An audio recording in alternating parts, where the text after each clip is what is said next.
Welcome back to the 7th episode of IndieFilm Insider. That's right, I'm doing the first line this time. My name is Owen Carr, a DP and producer here with... Jake Ross Bell, a writer and director, and today we talked with Ryan Thomas. Ryan is a DP who has been working in the industry for over 15 years. He recently shot his first feature film, I Really Love My Husband, which just premiered at South by Southwest.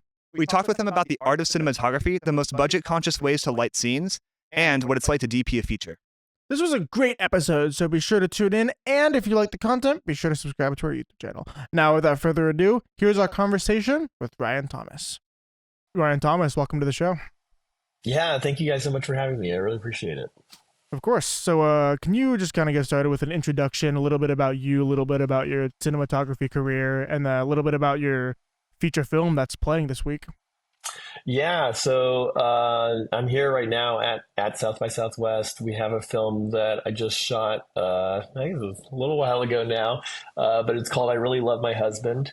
It's a feature in the narrative spotlight category, and that I was a cinematographer on. I have been working in film for a little over 15 years now, and in the last, I'm going to say 6 or 7 years, I've started working just as a DP.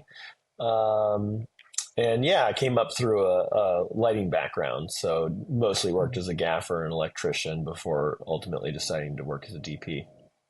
That's awesome. And then so for DPing, I'm assuming DPing is mainly what you do. Yeah. Do you mainly... Sorry, do you mainly work on like narratives, or do you supplement it with like commercial and corporate stuff? Yeah, so it is a pretty good mix of narrative and then also like commercial projects as well. I feel like, doing the commercials is great just because it gives me gives me just like a base for my income every month, and then allows me to go and do narrative projects that where the pay is, sometimes non-existent or, very low. So, ultimately those things are just like an investment of my time that, hopefully pays off, and, and then I end up here for a week. So, yeah. Yeah. Is doing narrative stuff the kind of thing where if you're interested in the project, if you like the concept, it's kind of something you'll slash your rate for? Yeah, absolutely. And I think that it is definitely a couple things. It's like, have I seen the director's work in the past, and, do I like it? Are they somebody that I want to work with? Or do I just I don't really know their work very well, but I believe in the script. I feel like I'm usually pretty open. I just have to I think the most important thing with that is just like transparency with the budget, where I can say, okay, are you, or am I not getting paid? And then all of the money is going into things that I think will ultimately make a better film, or, is just need to make sure that we're all on the same page in terms of what we value and things like that. So I definitely think I'm open to it, but also just need to know where the money's going. Oh yeah. So I guess I'll start with the most basic question, but what is cinematography really? Because I think because I'm a director, I don't do cinematography, but I do writing and directing. And so when I first kind of was getting into it, I always thought cinematography was just like a beautiful image, super cinematic stuff. But there's a lot of I don't know. I always thought it was just like high quality camera work, but there's a lot more to cinematography than just what the camera is, what the lenses are. It's a lot of lighting and stuff. So could you just kind of say what is cinematography really? Because it's not just about the video, Yeah, I think that probably a common answer you'll get from a lot of people is cinematography is about telling story through images. So it's okay, the director is using the actors and other things to tell the story, while I'm the person who is, deciding what to do with the lighting and the camera in order to tell the same story. I think that ultimately you're trying to amplify the message that the director is trying to get across. But then also I think that a really big thing with cinematography is just how do you not detract from from the story and kind of just distract the audience with, a pretty. Yeah. I got a siren outside. Yeah, Um, you're good. with a pretty image or something like that, because ultimately I think that the greatest cinematography is invisible. It's not something that you really notice. It's just you come out of it and you're like, wow, that movie is incredible, and maybe you can think about it afterwards and be like, oh yeah, the cinematography like was interesting and cool and brought me into the story rather than took me out of it. So Yeah. I make that comparison a lot with cinematography and editing. It's like sure. the thing. It's like great cinematog or like good cinematography, good editing. You don't necessarily notice all the time, but if it's Yeah. executed poorly, it's all you can see. Yeah. And so I feel like Yeah.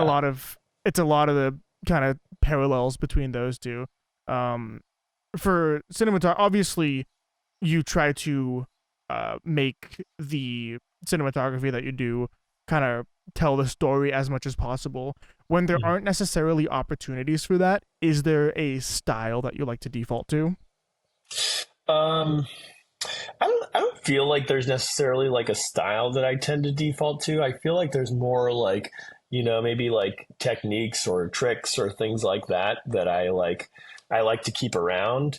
But I do think that like the style of the film is is so dependent on the script. And it's like I will say that like directors don't always have an idea of what the visual style of the film should be, and I feel like that's just like an opportunity for me to say like, okay, I read the script, I think I understand where you're going, and maybe I talk to them a little bit about the story, and and then I just take that opportunity to pitch ideas to them of just like here's some visual ideas that we could do that I think would really enhance the story and see if I can get them on board with that.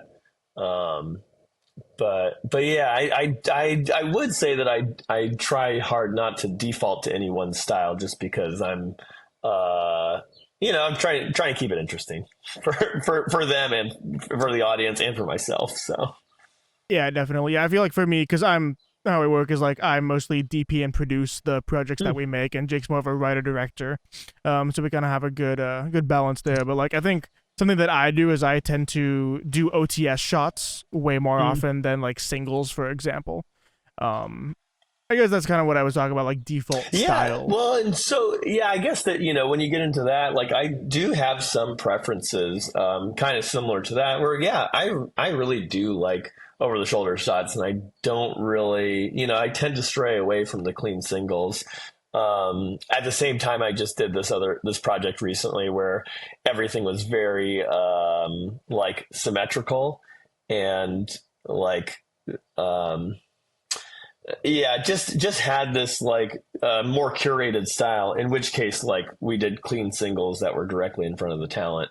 um but I don't know, I mean, like kind of funny, I feel like the couple things that I always do that I like to do are um like the goofiest thing is I find myself all the time putting a stand in the shot, and then I'll use set decoration to cover the stand so you can't see Mm, it.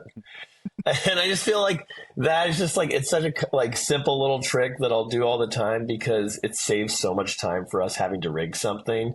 And like I've done a ton of films where we just like put a light stand next to a window and then we cover it with the curtain, and then it's like, okay, we're set up and ready to go, so I feel like those are the things that I tend to carry, more from film to film. And then there's also like some pieces of equipment that I do tend to use a lot, like honestly the zooms that I used on I really love my husband. They're the Optimo DP zooms, mm, and I've used them on a wide variety of projects just because they're super lightweight, so they're great for handheld. They still have like a really nice, like interesting look to them, um, and they're like pretty affordable. So it's just like that's one thing that I feel like I'm drawn towards a lot. sure. When No, you go. Yeah, when you say affordable, I'm kind of looking for a little peek behind the curtain here on these Sure. like bigger films operate. I'm guessing. I mean, I don't know the exact number. It's like probably 20K a zoom, Hmm. around Yeah, there. and well, yeah, absolutely. To buy, not affordable at all. Of course, yeah. Because yeah, it's like I think that you could probably buy those lenses for 15,000 for a set. If you Mm. find them used. But I don't know. Where are you guys located?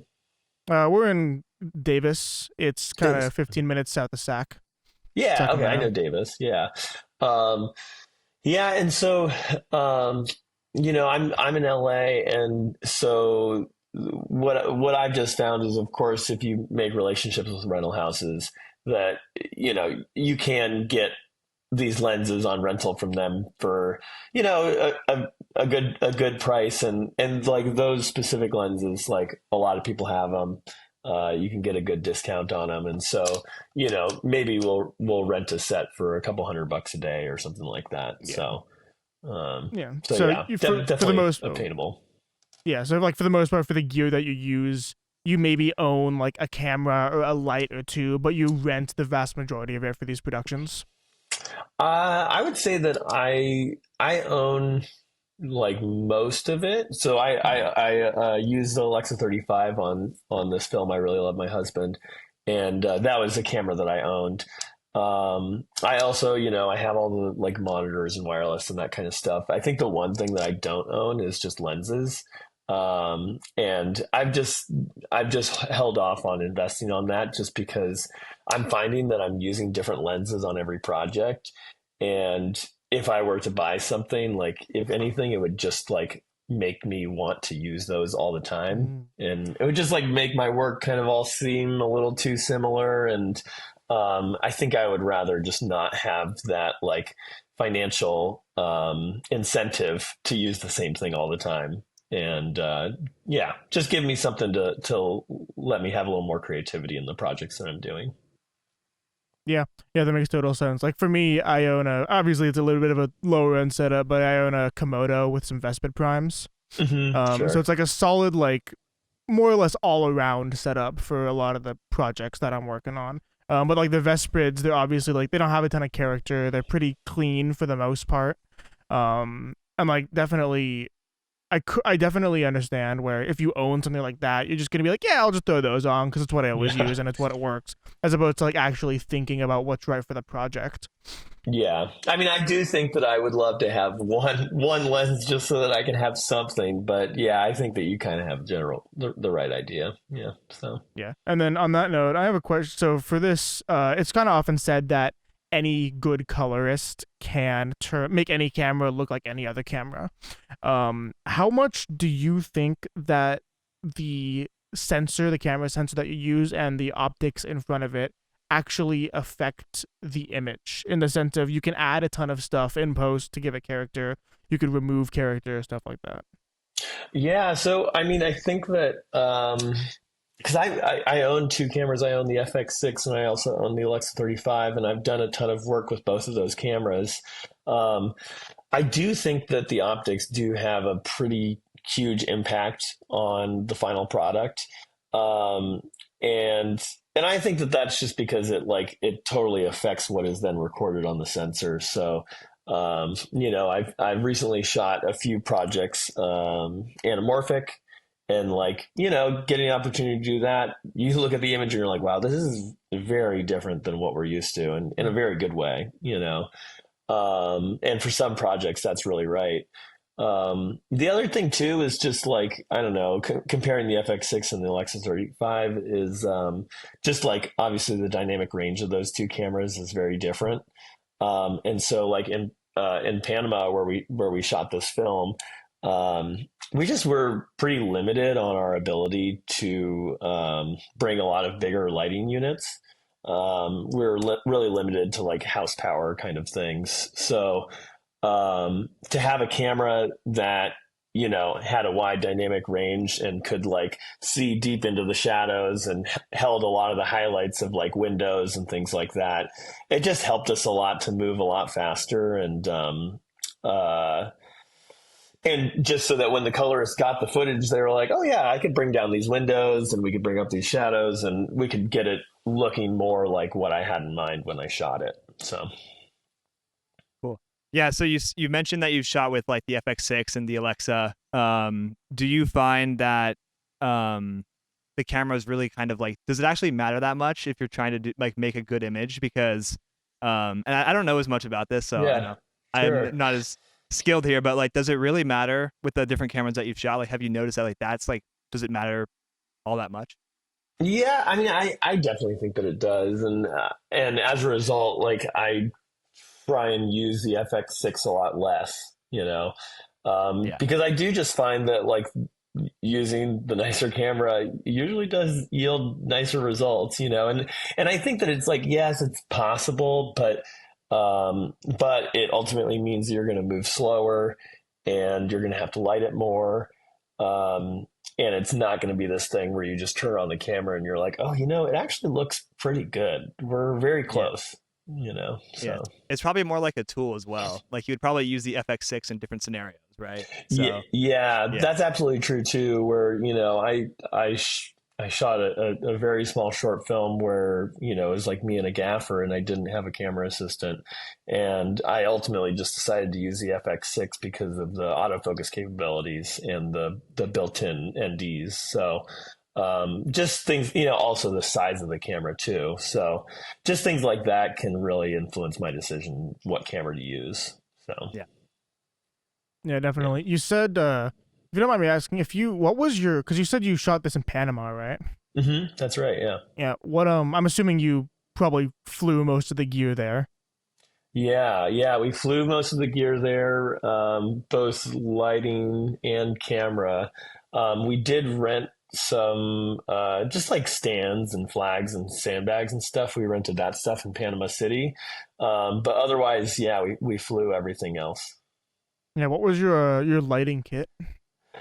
Um, so our lighting kit was, I'm trying to remember here, but I think that it was pretty much all aperture Amaran kind of units. So we used a 1200D. We had a couple 600Cs. Um, I think we had a 300X and a 60X. Um, and then we had one of the F22, the like 2x2 panels from Mm, Amaran, and a couple of the B7Cs, the bulbs that they have. mm. Um, yeah, and I mean that was. I think that we also had like we had a small generator, and I think that was pretty much it. I think that we had a couple of the battery powered Amaran tubes as well. Yeah. Yeah. It's interesting to see like these kind of kits as LED technology gets better and better. Yeah. Because I don't know how you feel about this, but like, it was a huge thing with the creator. Obviously, they shot the FX3, but like, what I was more interested in is they basically just used like I think a 1200D was like the strongest light they had on set, as Mm. opposed to like a bunch of like HMIs like what traditionally used in features like that. And so it's just kind of fascinating to see lights that you can buy on Amazon that are used on Yeah. these massive feature films and like they're Yeah. actually effective. Yeah, I mean, I do think that, I mean, like there was a moment where we like lost power on the island and we had to power everything off of our 2000-watt generator, which, I'm like, I was thinking while we were doing it, I'm like, man, if this were like 5 or 10 years ago, like we would have been using HMIs or tungsten, and like we just wouldn't have been able to do this. And so it is incredible that LED technology, especially with the power efficiency, just like how much you can do with a little bit of electricity. But at the same time, I have done a lot of projects in the past, both as a DP and then also as a gaffer and electrician, where we do get, an 18K or an M90 or something like that, the bigger HMIs. And like, I don't know, it still does make it so much easier, just because you can put the light very far away, and you can diffuse it a ton and it still looks very natural, and you don't have to Mm. have all these lighting units like inside or close to the windows. So I can still really see the value in that, but at the same time, yeah, these smaller lighting units have really helped with like the indie productions, to make it something that we could have never gotten before for the same amount of money. So Cool. That's so cool that you went to like Panama to film do a film. I mean, I that's know. like crazy to me and Owen. Like we like shoot films in like our backyards still. Like we're still very indie. Yeah, I mean, I don't know. I think that it was the director's idea, and ultimately like good on her for thinking to do it, because I do think that with like both shorts and features, it's like you have to write for what you have. And she had a connection. Her stepdad owned this house on this island in Panama, and it was being sold or something. And so she was like, okay, if I want to do this film, I have to write it and we have to shoot it like very quickly. So the project like came together within like 3 or 4 months. Um, yeah, and but it was just like, she wrote for something that she had access to, and her stepdad like had a ton of connections, in this small town and everything. So yeah, just like, ultimately really helped the production value of everything, and just made it look like we were a much bigger film than we really are. So Cool. Yeah.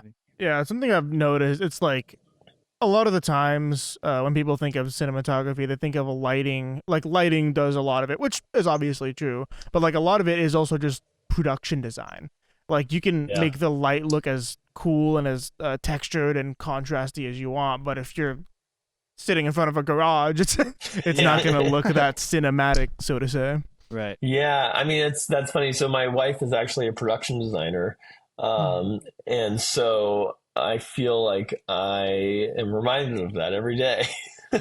But with that, it's like, I don't know. One thing that I heard a long time ago that I've always kept with me is that all you can do with lighting is hide bad production design. And I feel like that is just like, it's so true, because it's like, yeah, if there's nothing behind you, it's like, okay, well, like maybe we can like put a shadow on it or something. Um, but yeah, you look at like all the films that like are up for, an Oscar for best cinematography, and like it's like oftentimes you're like, oh, if you look at the sets and the production design, the locations, they're all incredible, so it's really hard to do one without the other. Yeah, definitely. Here's a kind of a bit of a odd question. Obviously you're Sure. at South by Southwest now, getting recognized for work on a feature film that you did. On our second episode of the podcast, we were talking with someone who was kind of like a jack of all trades guy. He was a producer, writer, director, cinematographer, editor. Like he did everything in his projects. And he was kind of talking with us about he wanted to specialize in the writer director role, but he couldn't. Wait, was it? DP. He Oh, wanted, yeah, he wanted to be a DP. I know what I'm talking about. Yeah, yeah. But so yeah, so he wanted to specialize in DP and producer. Not right, literally the exact opposite. Whatever. Anyways, he was talking a little bit about how a lot of the recognition for projects often goes to the director and the actors, and how the DPs might not get as much recognition as like time or investment, like creative energy they put into the project. Have you found that to be true? I mean, I do think that I don't want to necessarily say it's true, because I do think as a DP, it's really just like what you make of it. Sure. Um, yeah, sure, you're not gonna have. I mean, like, I don't know. They did a press day the other day, and it was the director and the actors. So it's like, okay, sure, yeah, that's what people want to see, and that's what they want to know about, of course. But I think that as a DP, it's like, it's really just up to you as a DP to like take this moment and take the film that you've made, and to go and tell people about it. So and ultimately, you did work on the project, you are going to get recognition for it.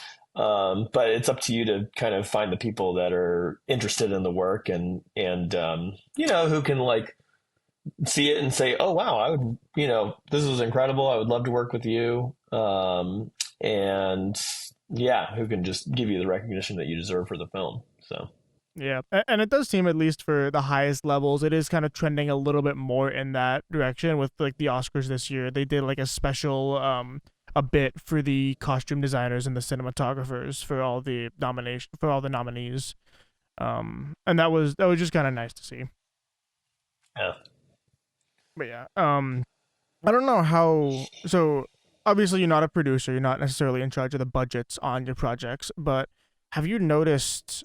Are there any areas with gear, maybe for people who don't have the biggest budgets to rent a fully decked out camera? Are there any areas that you feel you can get sort of off-brand gear and it'll work like fine? So for my example, it's like when anyone says get a wireless video system, it has to be Teradek or bust. Are there any areas you think where you can get away with like kind of cheaper options? I mean, I do feel like it's a little tough, but I would say that like lighting is an area where you could honestly do so much with just like things that you could buy at the hardware store. It is a little tough just because you need to know what to do with it, obviously. Yeah. But yeah, like, you can, I've done it before where we just lit a film with a bunch of light bulbs and, maybe some China balls or something like that. And I don't know, I do think that there are like a variety of ways to like save money in the camera world, but I do feel like honestly a lot of the time that kind of stuff is just like something that the audience will never see. It's like, okay, like the for example, like, which this was very painful, but we did save a lot of money by doing it, is on the feature we used the Teradek Serve Pro, which is something that just allows you to transmit the signal to an iPad or iPhone. And so we use that as our director's monitor. We didn't really have, your kind of standard 18-inch like production monitor or anything like that.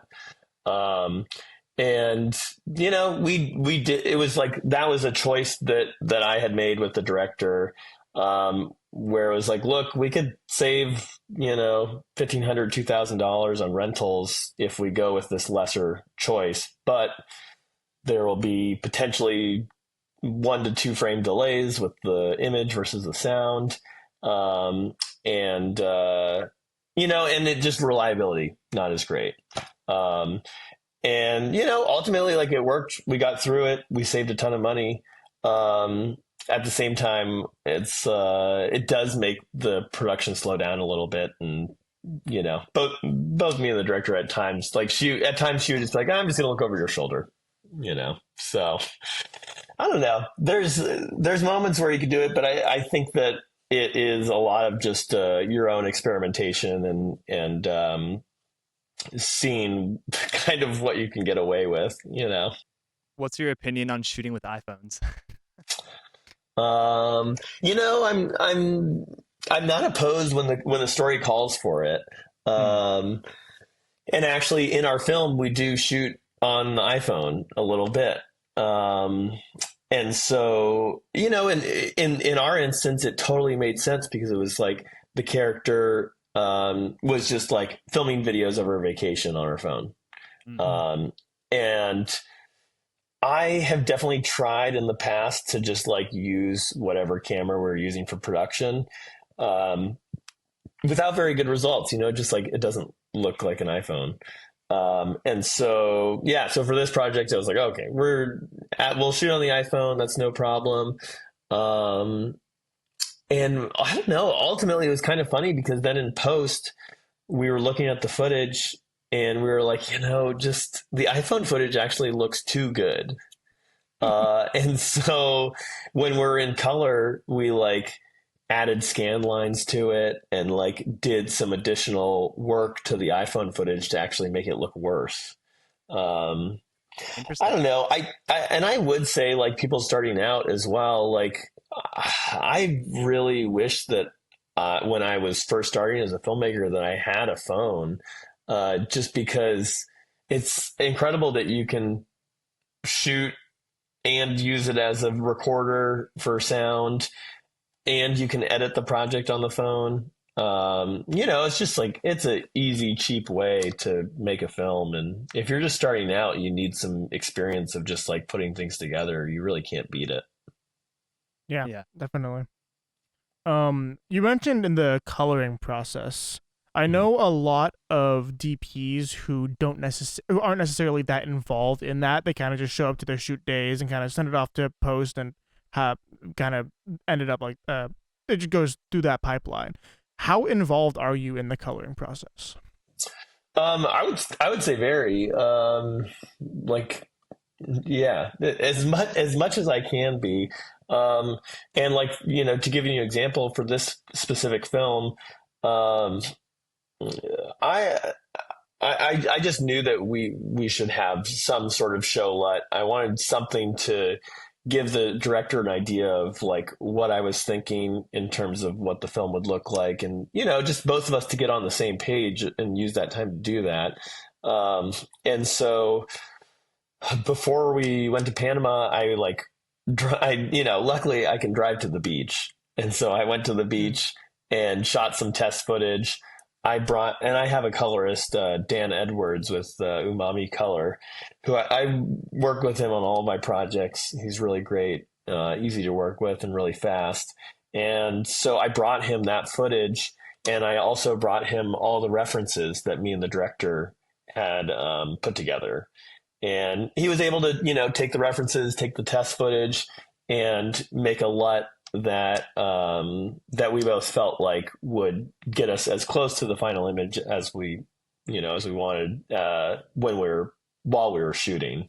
So I feel like in pre-production I'm like telling the director and production like, hey, here's the colorist that we should use, we should start thinking about this now. Getting them involved with the show LUT. And then in post-production, when it did finally come time to do color, me and the director sat in on the session together with the colorist, and we went through the film, and I had a lot of notes as we were moving through it. So Yeah. Yeah, because I know one of the recent things that happened was the color grading on Wicked. Uh, mhm. Obviously, it was an intentional choice by the director to color it the way that he did, but a lot of people who aren't necessarily familiar with like the filmmaking process blamed that on the cinematography and the lighting, when it Mhm. was a deliberate choice by the director to like desaturate a lot of the colors that you would expect to be more saturated. And so, Yeah, sure. I had kind of heard about that. And I mean, I think that at the end of the day, yeah, it's like, I always defer to the director. And I think that, like, if anything, it's like, luckily, I am giving them that ability to make these changes in post. Because ultimately, I just want to make them to be, make sure that the director's happy with the film. Um, and, like, uh, I don't think I feel like Gigi and I, luckily on this film, like we really saw eye to eye, and it was like just, especially on color, it was just like, okay, we're totally on the same page. There's no disagreement about anything. But I have had in the past, directors where I just remember, like, she thought it should be cool. I thought it should be warm. Uh, mm, I really tried, and ultimately I was like, all right, if that is what you think is best, then I'll go with it. But how I stand on the issue. So Yeah. I was actually going to ask you that, like, how important is it that you and the director are like, kind of like on the same page on a lot of stuff? You know what I mean? Like, because that can like kind of there's a history. If you like look at cinema, there's plenty of times where like the director and like some actor or some DP they like don't agree, and it just completely sabotages the movie.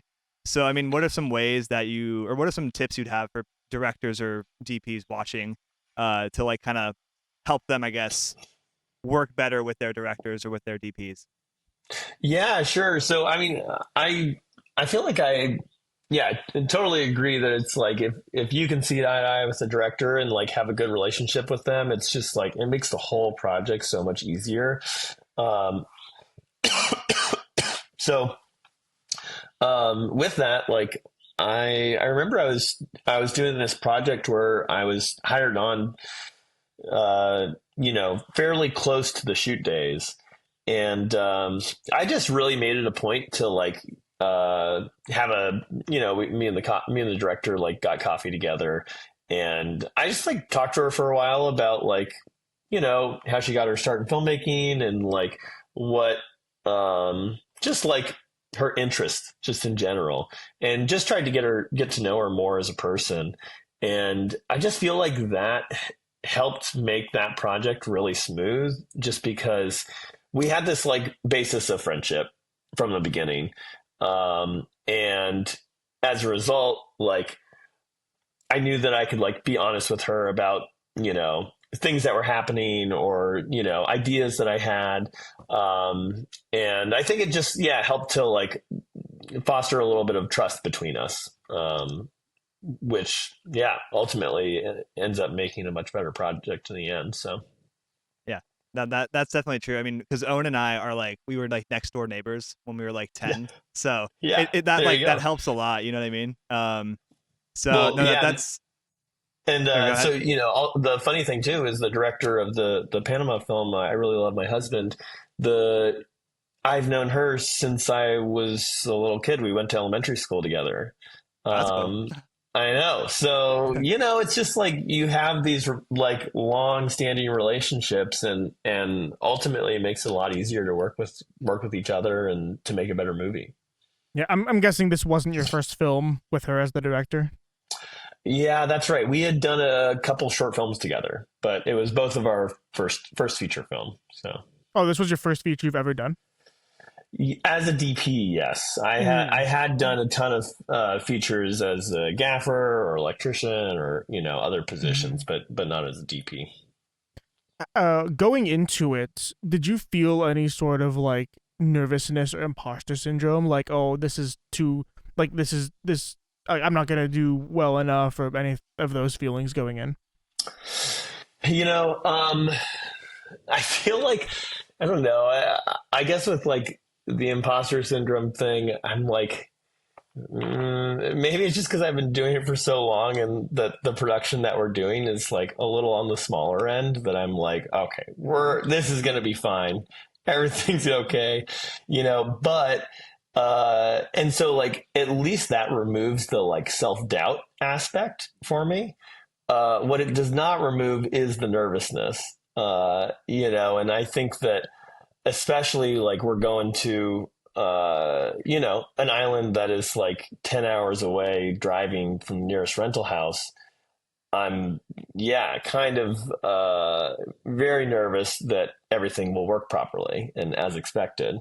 Um, and so like just to give you, but and with that, it's like even though I am nervous that about everything working properly from a technical standpoint, at the same time, I do know that I've never worked on a project where we just didn't shoot anything. Mm. We've always like figured out a way to finish and to shoot something. Um, and I feel like just constantly reminding myself of that like does really help to like kind of make those fears go away. And just to give you a quick story is like on maybe like our sixth or seventh day of shooting, um, I accidentally ripped the cable out of our onboard monitor, the power cable, and luckily we had brought two other spares. And so I was like, okay, let's pop in the other spare. We'll try that, and I'm sure it'll be fine. And then both of the other spares that we brought didn't work. And Oh I God. was just like, oh my God, like, we got to figure out how to fix this. And, like, luckily I have experience in, like LED fixtures. And so I've done a lot of soldering in the past. And so I just I sent somebody to the one hardware store on the island, and they bought a soldering iron, and I I soldered the cables back together that I had ripped out. We put them back in there. It was totally fine. Worked the rest of the shoot. But it was absolutely a scary hour, but it's just like something where I'm like, all right, we're going to get past this. It'll be fine. It's going to make things maybe just a little bit more difficult for a while. So, Yeah. That's crazy. That's yeah. good that you have experience with that, though, with soldering. Yeah. And I mean, I think that, with all these things, it's like, I'm really glad that I spent all that time working, in all these different positions, just because, I'm like, okay, I've seen all of the possible problems that could come up, and I've seen somebody solve it. Maybe not me, but I'm sure that I can, with my team and everybody else that I have, like, we can figure out a way around this. So. Yeah, it's almost like I forget who said it, but someone once told me that filmmaking is just an exercise in creative problem solving, like all the time. Absolutely, it's so true. Because without a doubt, something will go wrong on set at some point, and the solution that you might have to use might not be one that you've ever used before. Yeah, and I think that the one thing that you can control is how you react to the problem. So. And I do think that, yeah, you're totally right that it's not like if there will be a problem, it's when there will be a problem.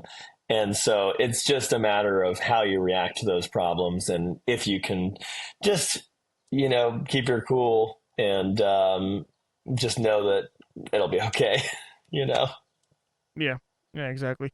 Do you have any aspirations to be a director, or are you happy DPing for the rest of your career? Yeah, I feel like this question has come up quite a bit, and I don't really have any aspirations to direct. I don't feel like, I don't know. I really like all the technical aspects of being a DP. Not and like, I don't know, talking to the actors and things like that, like, doesn't really have a lot of interest to me. Um, I do feel like every once in a blue moon, I will have an idea, of like, oh, like, maybe we should try and give this note to the actor or something. And I think that they'll come back with something really good. And I do think that, like, just having a really good relationship with the director, where I feel like I can, where I can throw some ideas in there on that end, and they're not offended, and they're just like, oh yeah, that's great, let's try it. I feel like that, like, scratches the tiniest itch that I have, and that otherwise I'm very happy just working as a DP. Yeah, it makes sense. You mentioned earlier that you do obviously a lot of commercial work, which pays the bills for the most part. Do you notice that your style differs from when you do commercials versus narratives? Um, I think that the biggest, like, change in that is, like, mostly how I prep the project. And so, just, and that's honestly mostly because of the format, where commercials a lot of times are like, these single shots that, it's not like this long scene, that, might carry for 2 minutes or so. And of course, I do feel like maybe the commercials tend to be a little bit, less risky. We're not, like, doing the most artistic shot that we can ever think of. Um, but at the same time, I still feel like there's plenty of room to have fun. You just have to come up with ideas that you can easily get everybody on board with. So, yeah. Yeah, definitely. Um, when you so this is kind of a question, just kind of on my end for the most part.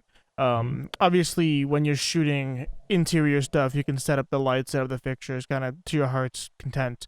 When you shoot outside in the daylight, what tools do you use most often to shape light and get light onto your actors' faces? Yeah. So, I mean, very good question, especially for this film, because like maybe 50 to 60% of it is day exterior. And so with that, I feel like the thing that I'm using most often is some sort of bounce. It could be a 6x6 bounce or a 12x12 bounce or something like that.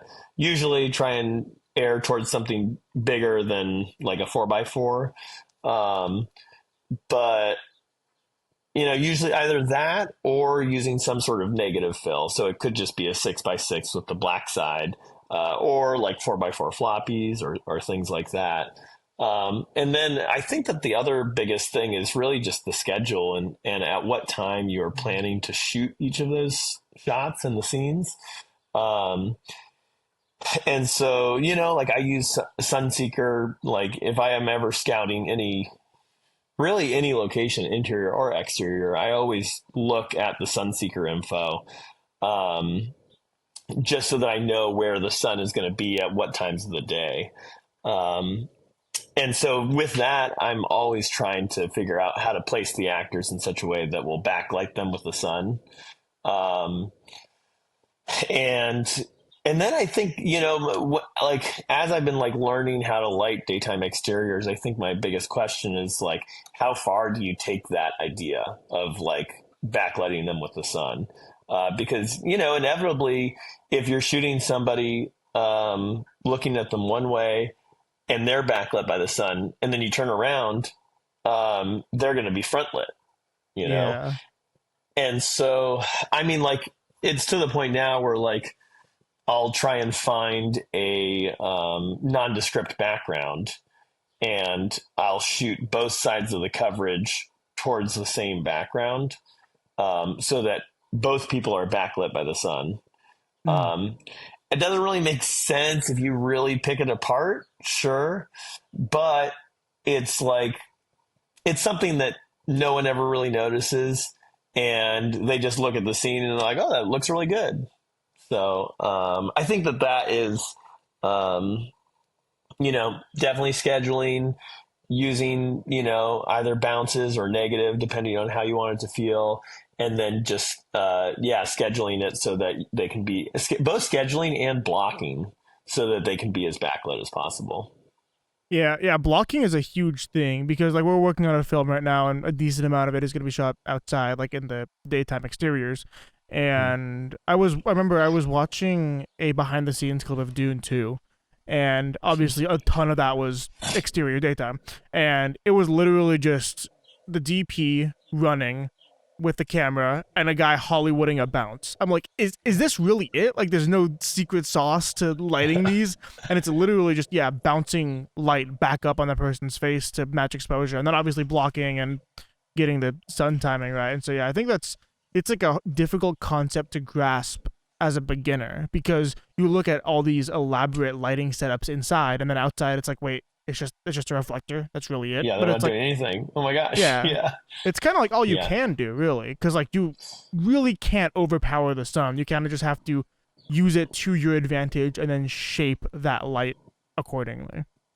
Yeah. I mean, I think that, on bigger productions, the only thing that ends up happening is you can extend the sun a little bit, and like Mm. we even did that a little bit as well, where like there was one scene where the actor like had to be in a very specific spot and the camera also had to be looking in a very specific direction, but she was never going to be backlit standing there and with the camera facing that direction, and it was fairly wide.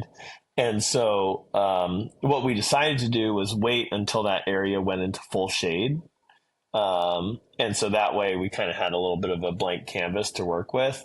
And Mm. then we just used a 1200D outside, put some orange gel on it, and we just put that like right outside a frame, backlighting her. And so it felt like a nice, beautiful sunset, when it was just like 3 o'clock, and we were about to go shoot a bunch of other daytime exterior stuff. So Yeah.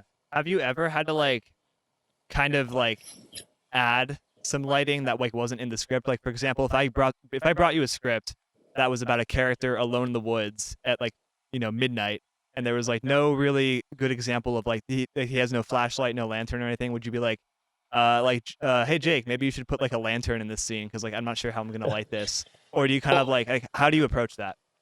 yeah, I mean, again, like that exact thing happened in this script, where one of the characters, Paz, meets somebody on a dock at night. And we had explored a couple options of either giving them a lantern, or we were looking at the dock and we were looking at maybe installing fixtures on the dock to give Mm-hmm. us some sort of motivation of light. Um, and putting fixtures on the dock, it really wouldn't have been that hard, but it was just like, I don't know, our ability to get stuff on the island. Like we could have just like gotten uh, like fixtures that are waterproof or whatever, and just screwed them in and put our like MC lights inside of them. And that would have been fairly straightforward, but it was just, yeah, again, the availability of things on the island. And so, what we ultimately decided to do was give the character a lantern. And it definitely did take some convincing on my part, with the director, just to, I don't know. I mean, I'm just like trying to let them know the experience that I have. And I'm just like, it's going to be so difficult for us to light this with just moonlight only. And we need some sort of motivation for light. That because it's like us using the 1200Ds, which is not a very big light. It's just not, it's going to have too much fall off and it's going to look like it's a light. So just trying to always think about our limitations in terms of what we can do, and like what will work for our size of production. So. Yeah. Speaking about moonlight, do you like when you want to artificially create some? How do you do it on a budget if you can? Yeah, I mean, I'll tell you what so what we did on this film was, our basically our widest shots that we did where it was supposed to be lit by moonlight. We just shot it like directly after the sun went down. Hmm. And so, and there were some things where it's like, okay, we're going to do this big wide shot that's supposed to be like night.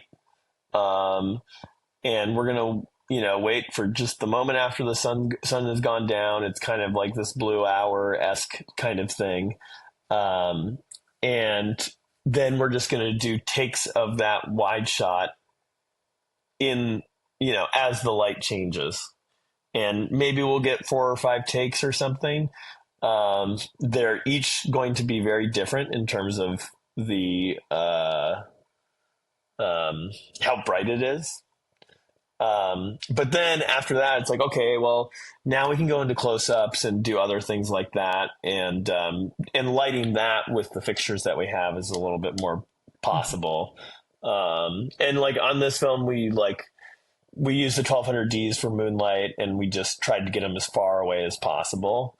We kind of played around with using some different colors on the lights, gelling them or using 600Cs and doing something different. But ultimately, we just kept coming back to just using 5600 Kelvin, and then balancing at our camera to. I think that we usually did 4100 Kelvin on the camera, so just made the moonlight just a little blue. Okay, awesome. Um, have you ever shot on film? Yeah, I just did a project on Super 8 like maybe a week or two ago. And I don't know, it's a very different process. I like it. I like the results that you get from it. I think the one thing that I don't like is I don't like that the director can't see what they're going to get. Mm-hmm. And that it becomes kind of this like closely held secret by the DP of what the final product will look like. I really want to be as collaborative as I can, and I feel like with film, it is a little bit more difficult to do that. Which I can see some DPs might be really interested in that because they get more ownership over the image. But I don't know. It can work with the right people, I think. But if especially like I'm working with a director for the first time, that makes me really nervous. Yeah, Like I hope they like it. Yeah, it's almost interesting because it's not like film is like dying or anything, but Yeah, no. it's so interesting how a lot of the DPs that will be like working professionals in the next 10, 20 years will probably have never shot on film in their lives. Yeah, I mean, I think that it'll definitely keep going, but it's definitely going to become fewer and far between. So, yeah. Yeah. Um, I think this might be close to wrapping up here, but do you have a dream franchise that you want to work with or you want a DP for? In That's the a good sense of, question. yeah. I mean, well, I'll just tell you, it's not. It's kind of funny because it's not at all what I'm trying to do in general. But I do love all of the Ocean's movies. You can't go wrong. Love that. I do mostly like Do you comedy. have I'll anything else? say though, and I think that those are, anything comedy are the kind of things that I'm interested in.